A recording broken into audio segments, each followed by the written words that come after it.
নমস্কার, আমি বাপি বিশ্বাস তোমাদের সকলকে স্টাডি গার্ড ডাব্লিউবি ইউটিউব চ্যানেলে স্বাগত জানাই। দ্বিতীয় সেমিস্টারের পরীক্ষার পরে আমরা তৃতীয় সেমিস্টারে উত্তীর্ণ হয়ে গেলাম। তোমরা এখানে যারা কিউআর কোড স্ক্যান করতে জানো, এই কিউআর কোড স্ক্যান করে আমাদের তৃতীয় সেমিস্টারে যে অফিসিয়াল হোয়াটসঅ্যাপ গ্রুপ সেখানে যুক্ত থেকে তৃতীয় সেমিস্টারের শুরু থেকে পরীক্ষা পর্যন্ত প্রত্যেকটা গুরুত্বপূর্ণ আপডেট সবার আগে পেয়ে নিজের যে প্রস্তুতি সেটা কিন্তু সাজানো গোছানোভাবে নিতে পারবে। আজকের এই ভিডিওটিতে আমরা তৃতীয় সেমিস্টারের সাবজেক্ট লিস্ট আলোচনা করব, যেটা সেমিস্টারের শুরুতেই জেনে নেওয়া বাধ্যতামূলক। অর্থাৎ এই তৃতীয় সেমিস্টারে আমাদের কতগুলো পেপার পড়তে হচ্ছে সেই ডিটেলসে আমরা একটু পরে যাচ্ছি। তার আগে তোমাদের সুবিধার্থে জানিয়ে রাখি, তোমরা এখানে আমাদের অফিসিয়াল যোগাযোগ নম্বরটাও দেখতে পাচ্ছ। তোমরা দ্বিতীয় সেমিস্টারে যেভাবে আমাদের সাজেশন দেখেছো, আমাদের সাজেশন থেকে যেভাবে পরীক্ষা 100% কমন পেয়েছো, আমাদের নোটপত্র যারা নিয়েছো তারা অবশ্যই খুব ভালো রেজাল্ট করে প্রিপারেশান নিয়েছো, ভালো রেজাল্ট করে পরীক্ষা দিয়েছো, ভালো রেজাল্টের পরিশ্রম করেছো এবং সেটা তোমরা কিন্তু সাফল্য পেয়েছো।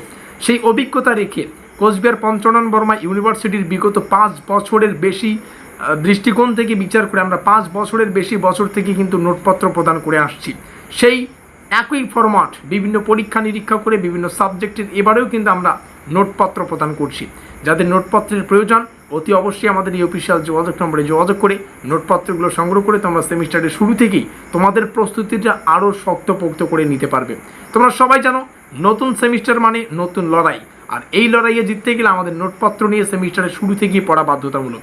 আমাদের নোটপত্র একটাই নোটপত্র, তুমি একটা নোটপত্র থেকেই সাজেশন বেসড প্রস্তুতি নিতে পারবে, আবার চাইলে চ্যাপ্টার ওয়াইজ কনসেপচুয়াল প্রস্তুতি নিতে পারবে। প্রত্যেকটা বিষয় তো জানোই। তাছাড়া কোনো যাবতীয় কোনো যদি ইনকোয়ারি থেকে থাকে আমাদের এই নম্বরে যোগাযোগ করে প্রত্যেকটা ইনকোয়ারি জেনে নিতে পারো।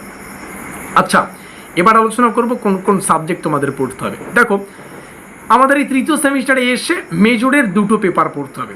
যারা বাংলা নিয়ে পড়ছো, আমি বাংলাটাই বারবার বলবো কারণ ব্যাপার আছে। তো মেজরে 2টো পেপার থাকবে তোমার। মেজরে একটা পেপার মেজর 3, মেজর 4, মেজর 2 তোমার দ্বিতীয় সেমিস্টারে ক্লিয়ার হয়ে গিয়েছে। এবার মেজরের যে 2টো পেপার হচ্ছে মেজর 3, মেজর 4। যারা বুঝছো না 2টো পেপার মানে কি, তোমার বাংলা সাবজেক্ট আছে, তুমি মেজরে 2টা সিলেবাস পড়বে। মেজর 3তে একটা সিলেবাস পড়বে, মেজর 4-এ একটা সিলেবাস পড়বে। এটাই যাদের তোমার বাংলা সাবজেক্ট, তাহলে তোমার মেজরে 2টো পেপার পড়তে হচ্ছে। তার পাশাপাশি একটা মাইনর পড়তে হবে, মাইনরটা চেঞ্জ হয়ে যাবে মাইনর 3। এসএসসি একটা পড়তে হবে, এসএসসিটা চেঞ্জ হয়ে যাবে এসএসসি 3। এমডিসি একটা পড়তে হবে, এমডিসিটা হচ্ছে এমডিসি 2। প্রথম সেমিস্টারে এমডিসি ছিল এমডিসি 1, দ্বিতীয় সেমিস্টারে এমডিসি ছিল না, যার কারণে তৃতীয় সেমিস্টারে এসে এমডিসি আমাদের 2 পড়তে হচ্ছে। এই ছিল সাবজেক্ট লিস্ট। এখানে আছে হোয়াটসঅ্যাপ গ্রুপ লিঙ্ক, এখানে আছে আমাদের অফিসিয়াল যোগাযোগ নম্বর। নোটপত্র সংগ্রহ করার জন্য সেমিস্টারের শুরু থেকেই প্রস্তুতি নাও, বারংবার বলছি, তাহলে কিন্তু অনেক সুবিধা হবে। আমরা সাজেশনেই 100% কমন দিচ্ছি। তাহলে ভাবো যারা পেইড কিছু সামথিং পে করে নোটপত্র নেবে তাদের কতগুলো ফেসিলিটি দেওয়া হয়। তো অবশ্যই সেই ফেসিলিটিগুলো জানার জন্য একবার যোগাযোগ করতেই হচ্ছে। ভিডিওটিকে শেষ পর্যন্ত দেখার জন্য অসংখ্য ধন্যবাদ।